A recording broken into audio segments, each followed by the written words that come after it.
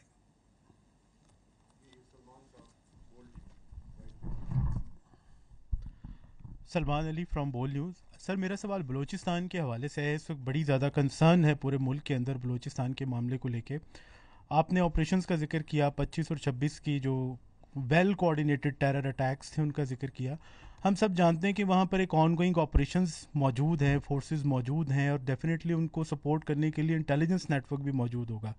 تو کیا آپ نہیں سمجھتے کہ آپ کے آن گوئنگ آپریشنز کے باوجود آپ کے جو انٹیلیجنس نیٹ ورک ہے اس کے ہوتے ہوئے بھی یہ اتنا بڑا ویل کوآرڈینیٹڈ اٹیکس ہوئے, تو یہ آپ کی جو فورسز جو کہ وہاں پر کارروائیاں کر رہی ہیں پہلے سے موجود ہیں, اور جو آپ کا انٹیلیجنس نیٹ ورک ہے, تو کیا اس کے اوپر یہ ایک بہت بڑا کویسچن مارک نہیں ریز ہوتا کہ یہ کیا آپ کا نیٹ ورک جو ہے, آپ کی فورسز جو ہیں, کیا ان کی کیا پرفارمنس ہے؟ دیکھیں, بلوچستان کے اوپر اگر آپ اجازت دیں گے تو مجھے تھوڑا سا آپ ٹائم دیں تو میں اس کو ذرا کھل کے بات کرنا چاہوں گا اس کے اوپر.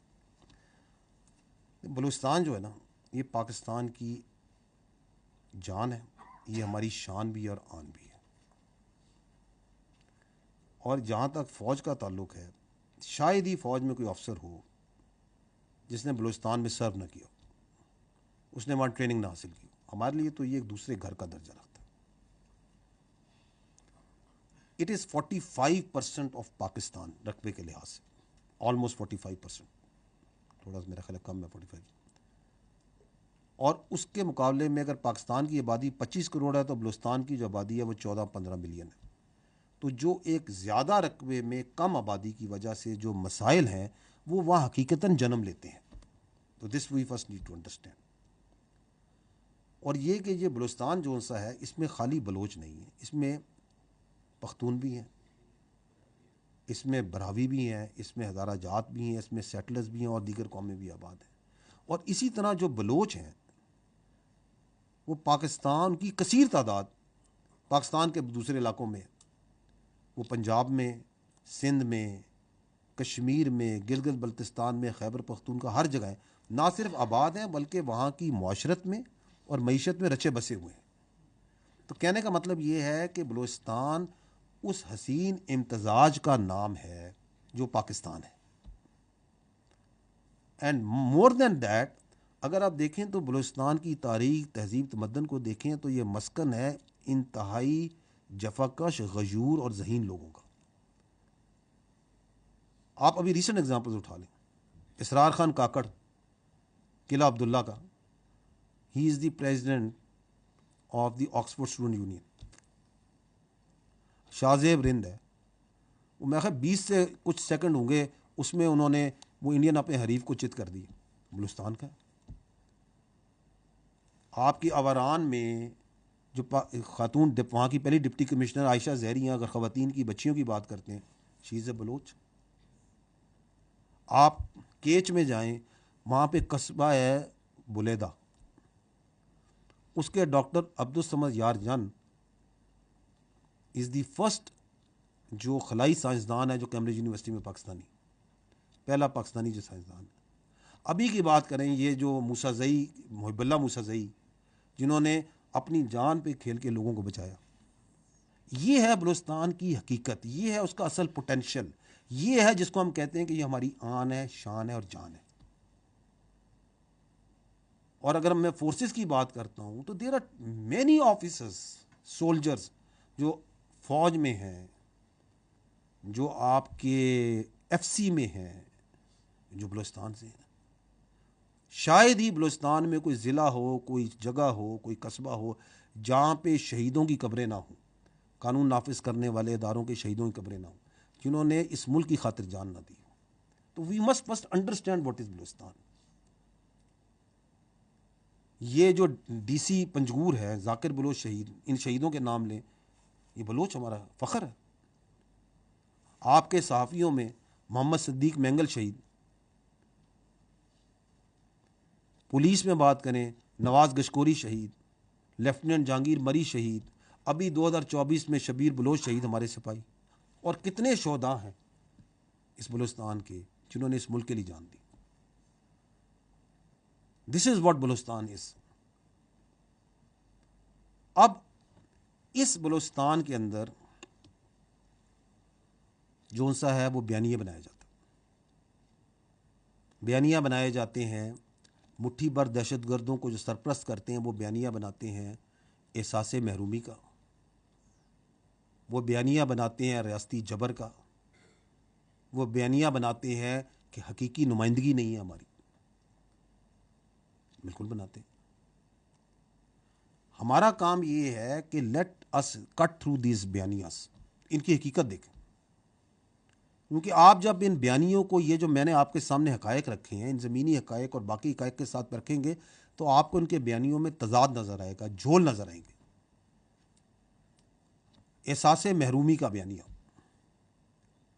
اس سال بلوچستان کا جو بجٹ ہے وہ تقریباً 750 ارب روپے ہے. اس میں سے 520 ارب وفاقی حکومت نے دیے، تو 70% وفاق نے دیے. یہ ہے حقیقت. ایکسپلائٹیشن اور ریسورسز کی بات کرتے ہیں، یہ بیانیہ بناتے ہیں نا، یہ جو سرپرستی کرتے ہیں ان مٹھی بھر دہشت گردوں کی. یہ بلوچستان حکومت 254 ارب روپے صرف منافع لیتی ہے رائلٹی سے. اور جو بلوچستان میں معدنیات کے پروجیکٹ ہیں ان میں 80% جو لوگ ہیں وہ تو بلوچستان کے ہیں جو ان میں کام کرتے ہیں. بیانیہ بنایا جاتا ہے احساس محرومی کا. 1947 میں پورے بلوچستان میں 375 کلومیٹر کے قریب سڑکیں تھیں. آج 25,000 کلومیٹر سڑک ہے، 8 قومی شاہراہیں ہیں. تعلیم کی بات کریں، اس وقت تقریباً 73,000 بلوچستان کا بچہ fully funded, partially funded scholarships پہ پاکستان میں اور بیرون پاکستان بھی تعلیم حاصل کر رہے ہیں. بلوچستان میں جو ٹیکنیکل ٹریننگ انسٹیٹیوٹس ہیں وہ زیادہ ہیں as compare to many other provinces. وہاں پہ 13 فل فلیج کیڈٹ کالجز ہیں، ملٹیپل ریزیڈینشل کالجز ہیں، یونیورسٹیز ہیں. انفراسٹرکچر بڑے پروجیکٹس کی بات کریں تو بلوچستان میں سی پیک ہے، گوادر ایئرپورٹ ہے، آغاز حقوق بلوچستان کے پروجیکٹس، خوشحال بلوچستان کے پروجیکٹس، 100 جو ڈیمز کے پروجیکٹس، سولرائز ٹیوب ویلز، کچی کینال،